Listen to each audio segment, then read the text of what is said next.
Waduh, gawat nih. Sahabat ASN, PPPK, dan Bapak Ibu pensiunan di seluruh pelosok Indonesia, mending kumpul dulu deh. Ada kabar yang benar-benar lagi panas dan bikin jagat maya heboh soal pencairan gaji ke-13 tahun 2026 dan isu rapelan gaji pensiun yang katanya mau cair gede-gedean. Tapi tunggu dulu, jangan seneng dulu atau malah bingung sendirian karena aturan tahun ini ternyata beda banget dan jauh lebih ketat dari tahun-tahun sebelumnya. Pemerintah baru aja ngetuk palu soal skema baru yang bikin nggak semua ASN otomatis dapat cuan tambahan ini. Ada syarat administrasi status kerja sampai masa bakti yang benar-benar dipelototin satu-satu. Nah, buat Bapak Ibu pensiunan yang udah mulai nanya-nanya di grup WhatsApp soal kepastian gaji ke-13 dan Raplan, Taspen akhirnya buka suara juga nih buat jawab kegalauan kita semua. Jadi, gimana sih sebenarnya aturan main yang paling baru buat tahun 2026? Siapa aja yang bakal gigit jari alias nggak dapet? Dan apa kata Taspen soal isu kenaikan gaji yang katanya hasil rekayasa AI? Pantengin terus video ini sampai habis, jangan di-skip biar nggak gagal paham dan kemakan hoax yang lagi liar banget di luar sana. Oke, kita masuk ke poin pertama yang paling bikin penasaran, yaitu soal pencairan gaji ke-13.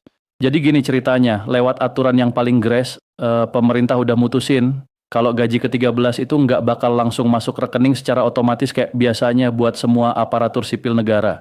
Kebijakan ini sengaja dibikin supaya anggaran negara itu benar-benar tepat sasaran dan nggak asal bagi-bagi, semua harus sesuai aturan hukum yang berlaku.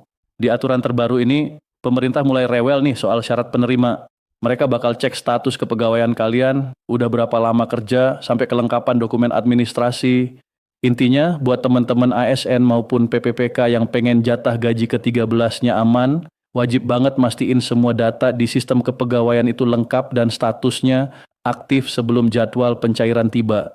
Pemerintah bilang langkah ini diambil biar makin tertib administrasinya, jadi yang dapat emang mereka yang benar-benar berhak dan memenuhi syarat. Terus pertanyaannya kapan cairnya? Nah, kalau menurut rencana, jadwal pencairan gaji ke-13 buat tahun 2026 ini bakal dimulai sekitar bulan Juni nanti. Dasar hukumnya udah jelas, mengacu pada peraturan pemerintah atau PP nomor 9 tahun 2026 dan juga diperkuat sama peraturan Menteri Keuangan alias PMK nomor 13 tahun 2026. Jadi payung hukumnya udah sah ya buat tahun ini.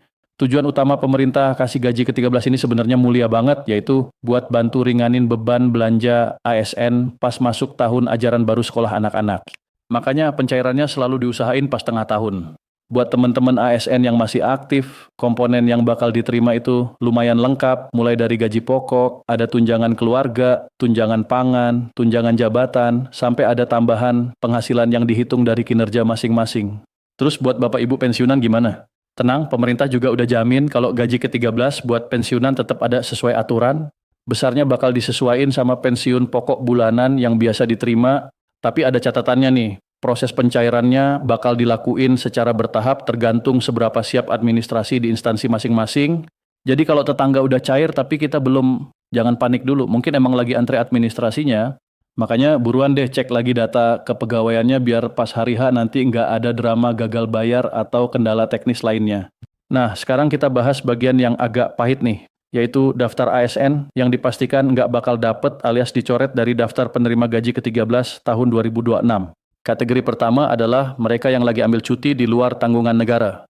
Logikanya, karena pas cuti itu nggak dapet gaji rutin dari negara, maka otomatis hak buat dapet gaji ke-13 juga hilang. Kategori kedua, ini yang lebih serius, yaitu ASN yang lagi diberhentikan sementara karena ada masalah hukum atau kena sanksi pelanggaran disiplin berat. Pemerintah tegas banget soal ini, kalau statusnya lagi diskors atau bermasalah, hak tambahan penghasilan bakal diputus dulu. Terus ada juga kategori ASN non-job yang emang udah nggak dapat hak keuangan dari instansi asalnya. Selain itu, kalau ada PNS yang lagi ditugasin di luar instansi pemerintah dan gajinya dibayar sama instansi tempat dia tugas, dia nggak bakal dapat gaji ke-13 dari pemerintah pusat.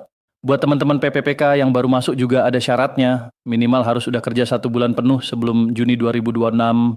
Kalau baru masuk seminggu terus sudah ngarep gaji ke-13, ya mohon maaf syaratnya belum tembus. Dan yang paling penting, kalau dokumen administrasi kalian belum lengkap sampai batas waktu yang ditentuin, pencairannya bisa ditunda atau malah batal total. Jadi tolong banget dengerin peringatan pemerintah ini, cek lagi status dan dokumen kalian sebelum semuanya telat. Sekarang kita geser ke urusan pensiunan yang lagi banyak nanya soal kepastian bayaran mereka. Saking ramenya pihak Taspen sampai turun tangan langsung buat kasih klarifikasi. Jadi ada salah satu peserta yang nanya langsung di kolom komentar akun resmi Taspen, "Halo Sobat Taspen, gaji ke-13 tahun ini tetap ada kan?" Dan jawaban dari Taspen sebenarnya cukup bikin kita harus sedikit sabar karena mereka bilang kalau sampai detik ini pihak Taspen belum nerima surat edaran resmi dari pemerintah soal teknis pembayaran gaji ke-13 buat pensiunan. Artinya apa? Artinya Taspen sendiri masih nunggu komando resmi biar nggak salah langkah. Jadi buat Bapak Ibu, jangan gampang kemakan info nggak jelas yang seliweran di grup-grup. Tunggu aja pengumuman resmi dari kanal pemerintah yang sah. Terus ini nih yang paling bikin heboh. Bener nggak sih gaji pensiunan 2026 itu bakal naik dan ada raplannya? Kabar ini emang lagi liar banget. Bahkan ada yang bilang naiknya bakal lebih gede dari tahun 2024 kemarin. Sampai-sampai muncul video Menteri Keuangan yang bilang kenaikannya 12%. Tapi dengerin baik-baik ya, Taspen udah tegasin lewat akun Instagram resminya kalau semua berita soal kenaikan gaji dan rapelan di tahun 2026 itu adalah hoax alias berita bohong. Taspen bilang, lagi rame nih katanya ada raplan gaji lumayan banget kan, tapi ternyata pas dicek infonya hoax. Taspen juga negasin kalau mereka itu cuman pelaksana, jadi semua pembayaran manfaat itu harus ada aturan resminya dari pemerintah. Sampai sekarang nggak ada satupun PP yang ngatur soal kenaikan gaji pensiun atau rapelan buat tahun 2026. Soal video Menteri Keuangan yang bilang naik 12% itu, Taspen Bengkulu udah confirm kalau itu video hasil rekayasa AI atau kecerdasan buatan. Canggih sih teknologinya, tapi dipakai buat nipu. Jadi besaran gaji pensiun Bapak Ibu di tahun 2026 ini sebenarnya masih sama aja, tetap mengacu ke aturan lama yaitu PP nomor 8 tahun 2024. Nggak ada perubahan, nggak ada kenaikan drastis, semuanya masih pakai patokan yang lama dari golongan 1 sampai golongan 4. Terakhir nih, soal pertanyaan kapan rapel pensiun cair yang bikin banyak pensiunan TNI, Polri, dan ASN gelisah. Banyak yang ngerasa kok saldo di rekening masih angka lama, padahal katanya ada rapelan. Ini nih yang sering bikin spekulasi macam-macam, ada yang ngira kebijakannya batal atau cuma PHP doang. Padahal mah simpel aja jawabannya, Taspen udah bilang berkali-kali kalau mereka belum dapat edaran resmi buat kenaikan atau rapelan itu. Jadi kalau emang nggak ada aturannya, yang nggak ada yang bisa dicairin. Taspen juga pesen banget, tolong hati-hati sama segala jenis penipuan yang atas namain Taspen, apalagi yang janjikan uang rapelan cair lewat link-link nggak jelas. Pokoknya kalau mau info yang benar, langsung aja meluncur ke situs resmi taspen.co.id atau lihat sosial media mereka yang udah centang biru. Tetap tenang, tetap waspada, dan jangan gampang share info yang belum tentu benar ya. Terima kasih sudah menyimak, semoga informasi ini bikin semuanya jadi makin jelas dan nggak bingung lagi.